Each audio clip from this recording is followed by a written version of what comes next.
ಕೆಂಪು ಕಲ್ಲು ಮತ್ತು ಮರಳು ಅದಕ್ಕೆ ಯಾವುದೇ ಇದು ಆಗಿಲ್ಲ. ಇಲ್ಲ, ಅದು ಈಗ ಕೆಂಪು ಕಲ್ಲಿಗೆ ಗೈಡ್ಲೈನ್ಸ್ ಇಶ್ಯೂ ಮಾಡಿದ್ದಾರೆ. ಅದಕ್ಕೋಸ್ಕರ ಎಲ್ಲ ಈ ದಸರಾ ಹಬ್ಬ ಎಲ್ಲ ನಡೀತಾ ಇತ್ತು. ಬಹುಶಃ ಇದೆಲ್ಲ ಆದ್ಮೇಲೆ ಈಗ ನಮ್ಮ ಜಿಲ್ಲಾಧಿಕಾರಿಗಳು ಏನೇನು ಕ್ರಮಗಳು ತಗೊಳ್ಬೇಕಾದ್ರೆ ತಗೊಳ್ತಾರೆ. ಹೊಸ ಗೈಡ್ಲೈನ್ಸ್ ಪ್ರಕಾರ ಮಾಡೋದಕ್ಕೆ ಅವಕಾಶ ಇರ್ತದೆ. ಆಮೇಲೆ ಉಳಿದಿರ್ತಕ್ಕಂಥದ್ದು ನಾನು ವಿಚಾರಿಸ್ತೀನಿ. ಮರಳದಂತೂ ನಾವು ಈಗ ಓಪನ್ ಮಾಡಿದ್ದೀವಿ. CRZ ಮಾತ್ರ ಅದು ಕೇಂದ್ರ ಸರ್ಕಾರದಿಂದ ಆಗ್ತಕ್ಕಂಥದ್ದು. ಅಲ್ಲಿ CRZ ಒಂದು ಮರಳಿಗೋಸ್ಕರ ಉಳಿದಿರೋದಕ್ಕೆ ಮರಳದು ಅದು ಆಕ್ಷನ್ ಅಲ್ಲಿ ಇದರಲ್ಲಿ ಟೆಂಡರ್ ಮುಖಾಂತರ ತಗೊಳ್ಳೋದಕ್ಕೆ ಅವಕಾಶ ಮಾಡಿಕೊಟ್ಟಿದ್ದೀವಿ. ಸರ್, ಈಗ ರಾಜ್ಯದಲ್ಲಿ ಮತ್ತೆ ಮುಖ್ಯಮಂತ್ರಿ ಇದ್ರ ಬಗ್ಗೆ ಬದಲಾವಣೆ ಬಗ್ಗೆ ಮಾತುಕತೆ ನಡೀತಾ ಇದೆ. ಇವತ್ತು ಗಾಂಧಿ ಜಯಂತಿ. ಇವತ್ತು ಈ ಯಾವುದೇ ಈ ವಿಷಯಗಳ ಬಗ್ಗೆ ಮತ್ತೊಮ್ಮೆ ಮಾತಾಡೋಣ. ಶಿವರಾಮೇಗೌಡ ನಿನ್ನೆ ಅವರು ಹೇಳ್ತಾ ಇದ್ದಾರೆ, ಈಗಾಗಲೇ 2.5 ವರ್ಷ ಆಗಿದೆ, ಮತ್ತೆ ಈಗ DK ಶಿವಕುಮಾರ್ ಇದು ಮಾಡಿದ್ರು. ಇನ್ನೊಬ್ರು ನೋಡಿ, ಶಿವರಾಮೇಗೌಡರು ಈಗ ತಾನೇ ಮತ್ತೆ ನಮ್ಮ ಪಕ್ಷಕ್ಕೆ ಬಂದಿದ್ದಾರೆ. ಸುಮ್ಮನೆ ಅವ್ರು ಈ ತರ ಎಲ್ಲ ಹೇಳಿಕೆಗಳು ಕೊಡೋದ್ರಿಂದ ಅವರು ಮೊದಲಿಂದನೂ ಆಡತಕ್ಕಂತ ಅವ್ರಿಗೊಂದು ಅಭ್ಯಾಸ. ಅದರಿಂದ ಅದೆಲ್ಲವನ್ನು ಅವ್ರು ಹೇಳಿದ್ದಕ್ಕೆಲ್ಲ ನಾವು ರಿಯಾಕ್ಟ್ ಮಾಡಕ್ ಆಗೋದಿಲ್ಲ. ಅವ್ರು ಈಗ ನಮ್ಮ ಪಕ್ಷಕ್ಕೆ ಬಂದಿದ್ದಾರೆ. ಮತ್ತೆ ಸ್ವಲ್ಪ ಎಲ್ಲ ಪಕ್ಷದ ಕೆಲಸ ಓಡಾಡ್ಕೊಂಡಿದ್ರೆ ಒಳ್ಳೇದು. ಸುಮ್ಮನೆ ಈ ತರ ಹೇಳಿಕೆಗಳು ಕೊಡೋದಕ್ಕಿಂತ DK ಶಿವಕುಮಾರ್ ಅವರ ಬೆಂಬಲಿಗರು ಅದು ಆ ಥರದ ಎಲ್ಲ ಕೆಲವರೆಲ್ಲ ಈಗ ಮಾಧ್ಯಮಗಳ ಮುಂದೆ ಹೋಗಿ ಹೇಳೋದಕ್ಕೆ ಚಟ ಇರ್ತದೆ, ಹೇಳ್ಬಿಡ್ತಾರೆ ಅಷ್ಟೇ, ಸುದ್ದಿಲಿ ಇರಬೇಕು ಅಂತ.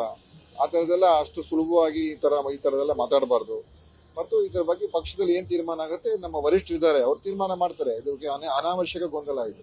ಮತ್ತು ಸರ್, ಈಗ ಧರ್ಮಸ್ಥಳ ದುರ್ಗ ಪ್ರಕರಣ ಮತ್ತು ಶಿವಭೂತಿಕ ಪ್ರಕರಣ ಈಗಾಗಲೇ ಒಬ್ಬರನ್ನ ಅರೆಸ್ಟ್ ಮಾಡಿದ್ದಾರೆ. ಆದರೆ SPP ಗೌರ್ಮೆಂಟ್ ಪರ ವಕೀಲರು ಹೈಕೋರ್ಟಿಗೆ ಒಂದು ಇದು ಕೊಟ್ಟಿದ್ದಾರೆ. ಇದರ ಷಡ್ಯಂತ್ರ ಆಗಿದೆ ಅನ್ನೋದು.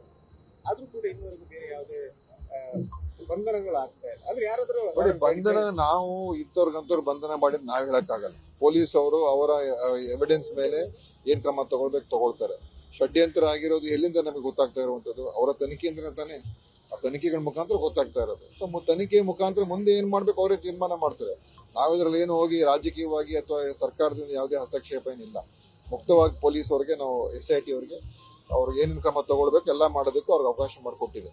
ಸರ್, ಮತ್ತೆ ಈಗ ಬೆಂಗಳೂರಲ್ಲಿ ಗುಂಡಿಗಳ ಮುಚ್ಚಲಿಕ್ಕೆ ಮಂಗಳೂರು ದಕ್ಷಿಣ ಕನ್ನಡ ಜಿಲ್ಲೆಯಲ್ಲಿ ಗುಂಡಿಗಳು ಇನ್ನೂವರೆಗೂ ಇದೆ. ತುಂಬಾ ಅಡಿಗೆಟ್ಟು ಹೋಗಿದೆ ರಸ್ತೆಗಳು. ಅದನ್ನ ಮಾಡ್ತಾರೆ ಈಗ ಎಲ್ಲ ಕಡೆ ರಾಜ್ಯಾದ್ಯಂತ. ಎಲ್ಲ ಮಳೆಗಾಲ ಇನ್ನೂ ಆಗ್ತಾ ಇರೋದ್ರಿಂದ ಮುಂದೆ ಅದ್ರ ಬಗ್ಗೆ ಏನ್ ಕ್ರಮ ತಗೊಳ್ಬೇಕು ಅದು ಸರ್ಕಾರದಲ್ಲಿ ತಗೊಳ್ತಾರೆ. ಎಲ್ಲ ಮುಖ್ಯಮಂತ್ರಿ ಗಮನದಲ್ಲೂ ಇದೆ. ಈಗ ಮೊನ್ನೆ ಎಲ್ಲ ಫ್ಲಡ್ ಆಗಿದೆ, ರಾಯಚೂರು, ಗುಲ್ಬರ್ಗ ಎಲ್ಲ ನೋಡಿರ್ಬೇಕು.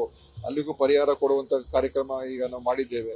ಸೊ ಅದರಿಂದ ಇದಕ್ಕೂ ಕೂಡ ಏನೇನು ಫಂಡ್ ರಿಲೀಸ್ ಆಗಬೇಕಾಗಿತ್ತು, SDRF, NDRF ಅದೆಲ್ಲ ಕೂಡ, ಮತ್ತೆ ಈ ಒಂದು ಮಳೆ ಹಾನಿಗೆ ಏನ್ ಅಮೌಂಟ್ ರಿಲೀಸ್ ಆಗಬೇಕಾಗಿತ್ತು ರೆವಿನ್ಯೂ ಡಿಪಾರ್ಟ್ಮೆಂಟ್ ಅವರು ರಿಲೀಸ್ ಮಾಡಿದ್ದಾರೆ ಈಗ. ಸೊ ಈಗ ಅದರಲ್ಲೇ ಎಷ್ಟು ದುಡ್ಡನ್ನು ತಗೊಂಡು ನಾವು ನಮ್ಮ ಜಿಲ್ಲೆಗೆ ಎಷ್ಟು ಬಂದಿದೆ ನೋಡ್ಕೊಂಡು ನಾವು ಅದನ್ನು ಕಾಮಗಾರಿ ಮಾಡಿಸ್ಬೇಕಾಗ್ತದೆ. ಓಕೆ, ಹೌದು, ನಾನು ಮಾತಾಡ್ತೀನಿ. ನಾನು ಚರ್ಚೆ ಮಾಡ್ತೀನಿ. ಈಗ ಏನು ಎಷ್ಟು ಅಮೌಂಟ್ ಇದೆ ನೋಡ್ಕೊಂಡು ಅದ್ರ ಪ್ರಕಾರ ಏನು ಮಾಡಕ್ಕಾಗುತ್ತೆ. ಈಗ ನಮಗೂ ಸ್ವಲ್ಪ ಹಣ ಬಿಡುಗಡೆ ಆಗಿದೆ. ವಿಶೇಷವಾಗಿ ಮಲೆನಾಡು ಪ್ರದೇಶಕ್ಕೆ ಹೆಚ್ಚು ಹಣ ಕೊಟ್ಟಿದ್ದಾರೆ. ದಕ್ಷಿಣ ಕನ್ನಡ ಹಾಗೂ ಶಿವಮೊಗ್ಗ, ಕೊಡಗು ಈ ಎಲ್ಲಾ ಪ್ರದೇಶಕ್ಕೆ ಹೆಚ್ಚು ಹಣ ಈಗ ಮೊನ್ನೆ ಸ್ಯಾಂಕ್ಷನ್ ಆಗಿದೆ. ಅದರಲ್ಲಿ ಎಷ್ಟು ನಮ್ಮ ಜಿಲ್ಲೆಗೆ ಬರೋದು ನೋಡ್ಕೊಂಡು ಅದನ್ನ ಆದಷ್ಟು ಬೇಗ ಕಾಮಗಾರಿ ಶುರು ಮಾಡಿಸಿ ಕೇಳ್ತೀನಿ. ಓಕೆ.